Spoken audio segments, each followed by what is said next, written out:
Federalism. Federalism आपल्याला हेच सांगतं की सगळे ताकद आणि सगळी पॉवर ही केंद्राकडे नाही. फेडरलिझममुळे आज स्थानिक स्वराज्य संस्था या नियमात आल्या, त्यांची निर्माण करण्यात आली आणि स्थानिक स्वराज्य संस्थेमध्ये लोकलचे इश्यूज, स्थानिक पातळीवरचे इश्यूज, ते नळ असो, पाणी असो, नाली असो, रस्ता असो, आरोग्य असो, शिक्षण असो, बांधकाम असो, या सगळ्या विषयांवरती स्थानिक पातळीवरती स्थानिक नागरिक हे कशा ऍक्शन घेतील आणि हे स्थानिक नागरिकच आपल्या भागाचा विकास कसा करू शकतील याच्यासाठी या स्थानिक निवडणुका होत्या. पण भाजपने आज अशी एक परिस्थिती करून ठेवली की स्थानिक लोकांना आणि कॉमन मॅनला कोणतीही इलेक्शन ही ऍक्सेसेबल नाही राहील आणि इलेक्शन फॉर द पॉवरफुल आणि पैसा असलेले, ताकद असलेले आणि पॉवर असलेलीच लोक सत्तेमध्ये जातील आणि इकडचे सत्तेच्या बाहेर असलेली लोक कायमस्वरूपी सत्तेच्या बाहेरच राहतील. याच्यासाठी एक व्यवस्था इथे भाजपने उभी केलेली आपल्याला दिसते.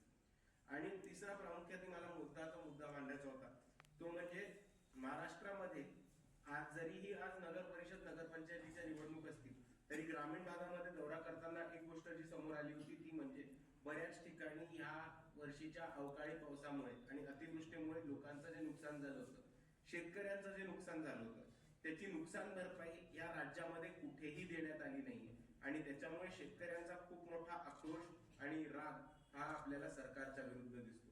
आणि मीडियाच्या माध्यमातून मला शेवटचा एक महत्वाचा प्रश्न प्रशासनाला विचारायचा आहे की आज तुमच्या डोळ्यासमोर, तुमच्या डोळ्यादेखत लोकशाहीची खिल्ली उडवली जाते आणि लोकशाहीला संपून भाजप स्वतःची मक्तेदारी उभी करायचा प्रयत्न करत आहे.